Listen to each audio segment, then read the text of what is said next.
weird game, which was super like weird a real struggle for most of the game. Nobody was scoring points. Tyreek Hill gets hurt, leaves the game, eventually comes back, but is missing for a big chunk of time. And while he's gone, it's like this Miami offense looks totally different. It's not functioning. Tua's not playing well. The Titans of all teams are the team to finally expose Miami's offensive line for being, a potential problem. Admittedly, not necessarily the starting five that they would normally have or want. They're down to the bench, and that's a problem. But Austin Jackson, fresh off his new contract, was getting wrecked on the edge. Bunch of problems. Anyway, so it's this low-scoring affair, and then Miami get a couple of scores, and all of a sudden they're covering 13.5 points late in the game. You're like, well, that's it. Game wrapped up. Bedtime. We're done. We're done with this.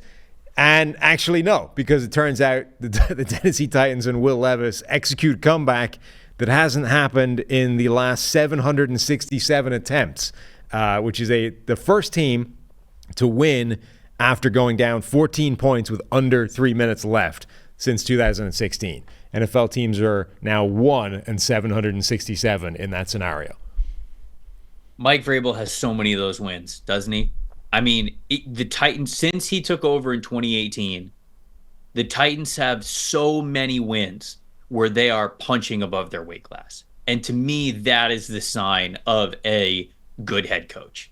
And it's just, whether it was the year that they somehow got the 1 seed in the AFC, or the times that they, went on the playoff run and just like upset these teams that nobody thought that they were going to upset, Tom Brady's Patriots being one of them. Like, I just feel never, ever, ever count out a Mike Vrabel team. No matter how bad the roster is, no matter how bad the season is, the Titans can somehow go into Miami with a rookie quarterback down 13 with 4 minutes left and still win the game. And it's just, man, my hat is off to Mike Vrabel. I don't always agree with how they do it or the team building aspect of it, but it's a result-based business, and the Titans get a lot more of those winning results than I thought that they deserved to get over the last couple of years. And I think that is a big reason for that. It's just because the mentality that Vrabel has on this team and how he coaches this team. And one of the reasons they won is because they did one of those sort of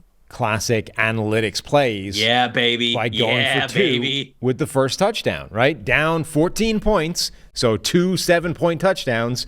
They get the first one. There's 2 minutes and 46 seconds left on the clock. They get the first touchdown, and then they go for 2. And they convert that. They get the 2-point conversion. So they got 8 of their 14 needed points, which means the next time they score a touchdown, which they eventually did, they only needed the extra point to win the game. They didn't need to go for 2 to win, and they could just kick an extra point and walk off. And that's why you do that for this exact scenario. So 0 and 767 became 1 and 767 in large part because they went for 2 in their first available attempt.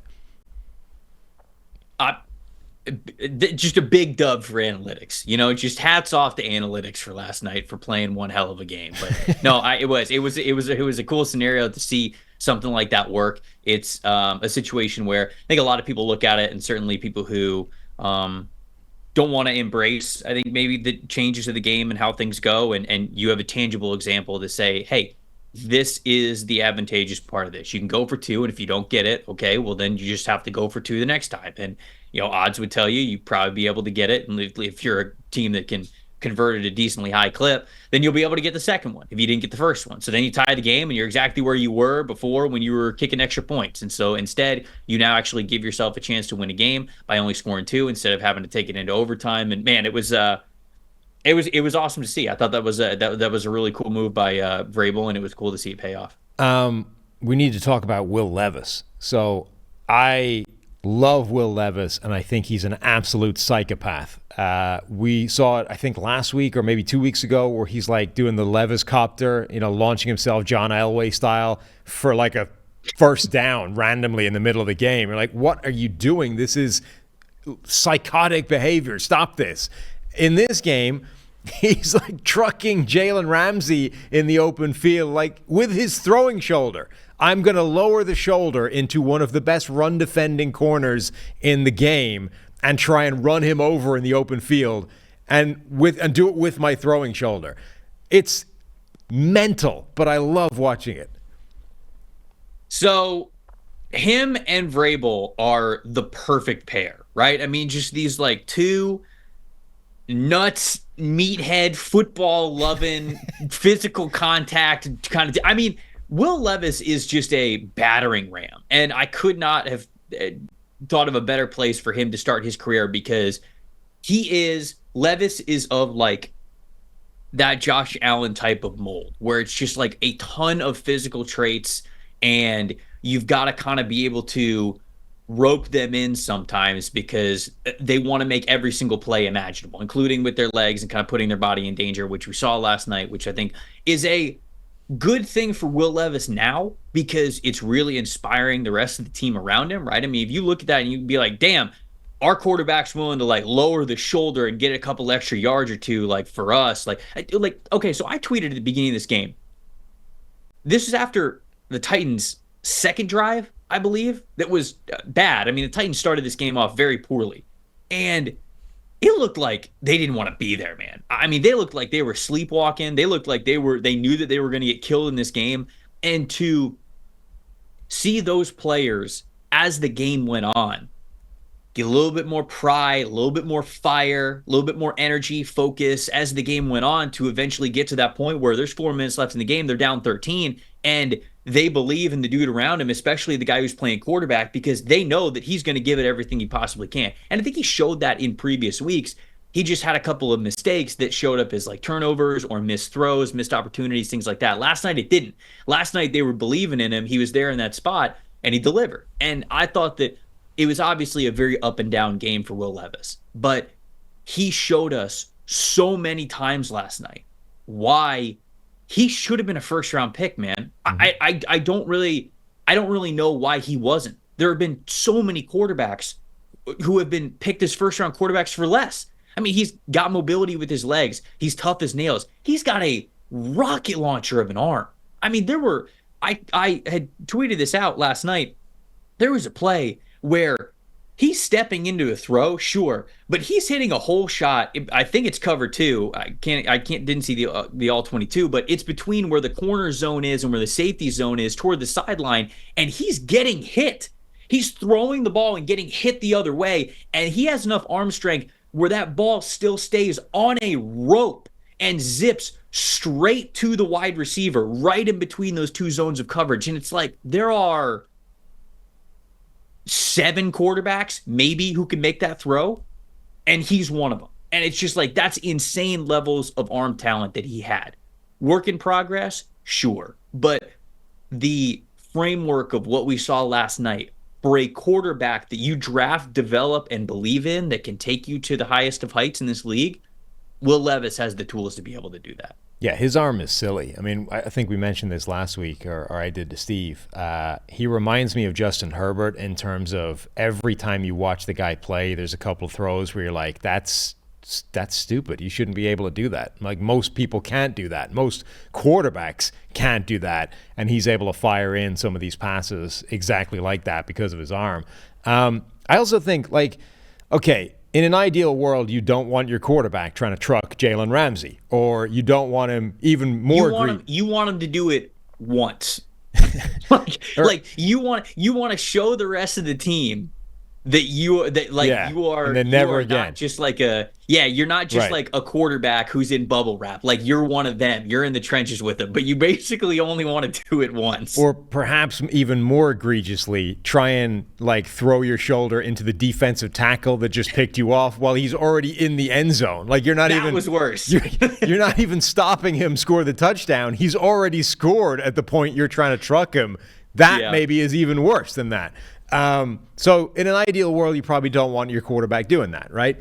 On the other hand, not everybody is Tom Brady. And if you're not Tom Brady and you're not just going to make robotic, amazing decisions and throws time after time after time after time, if you want to compete with that guy, you've got to bring something else to the table, right? And if Will Levis's thing right now is complete and total reckless abandon with his own body, and okay, that's going to run out at some point, and maybe you're going to need to transition. But for the moment, that's going to help him offset a lack of experience, a lack of decision making relative to some veterans that have been in the league for a while or just better players, period. Like, that can buoy him up for a while he adjusts to the NFL. We talked about this in terms of like athletic quarterbacks, right? If you can run, if you can make some plays, pick up some first downs with your legs, that buys you a lot of time to get better as a passer. This kind of thing buys Levis some time, right? That willingness to throw your body where other people won't is going to buy him some more time to get better as a passing quarterback. I also think, by the way, people dunking on him for that throwing to a defensive tackle thing, the Mannings broke that down pretty well on the broadcast, I think. Like, that's not really on the quarterback. You are throwing a screen essentially assuming that things are going to be the way they should be. Yeah. And right.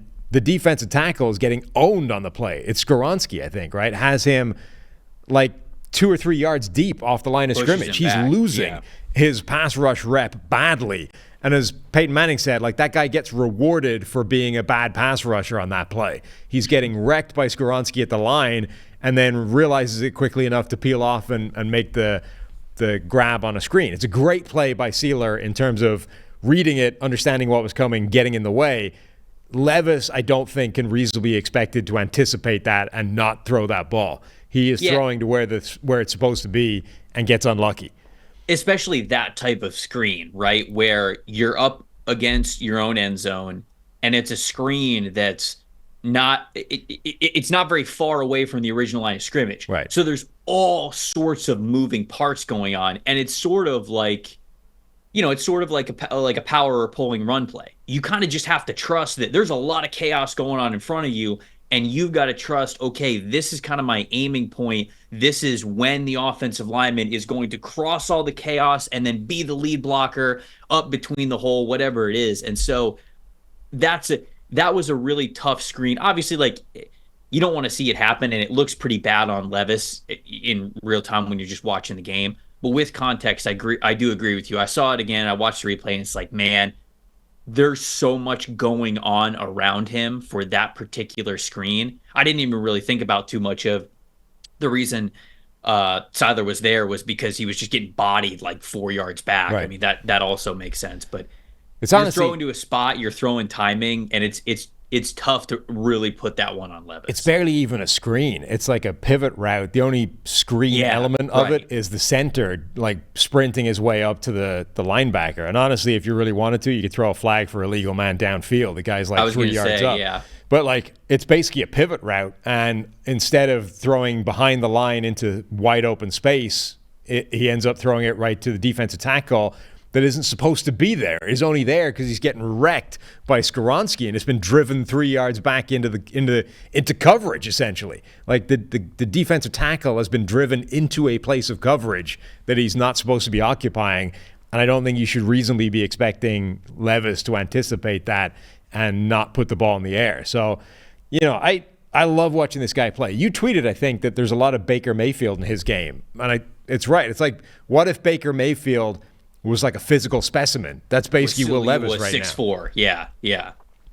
Yeah. No, I agree. And that's kind of the way that I feel about him. That's that mentality. And that's why I brought up Josh Allen first, right? Because, like, Josh Allen also has some of that, like, Baker Mayfield mentality where it's just, I'm going to put my body on the line for everything. I'm going to go for these big, crazy throws. Like, Baker is also that way. He's just not nearly as physically gifted as Josh Allen is. I think Levis is close to more physically gifted the way that Allen is. And so that's kind of why I said Allen at the beginning of the show. But mentality-wise, style-wise, he's a lot of Baker Mayfield right now. Speaking of, did you see after they scored, I believe it was the go-ahead touchdown, when he is screaming, Levis, going to the sideline, and he, like, hugs that one coach, and then he's still screaming, and he finds, like, somebody who will make eye contact with him, and then he chest bumps this dude who's not in pads. I don't know if it's like a team assistant. I don't know if it's coach. I hope it wasn't like an injured player. I didn't recognize it if it was.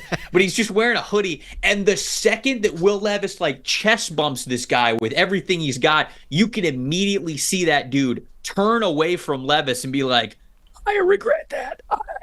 okay, I didn't expect that. Okay. And it's just his move, like it wasn't like he chest bumped Levis and then he continued to be like, hell yeah, like let's go, baby. He chest bumped him and immediately turned around, and you could see it in his face. He was like, okay, that's bad. That reminded me quite a lot. So the very first touchdown I ever scored in the Irish League, I ended up celebrating by a chest bump, right?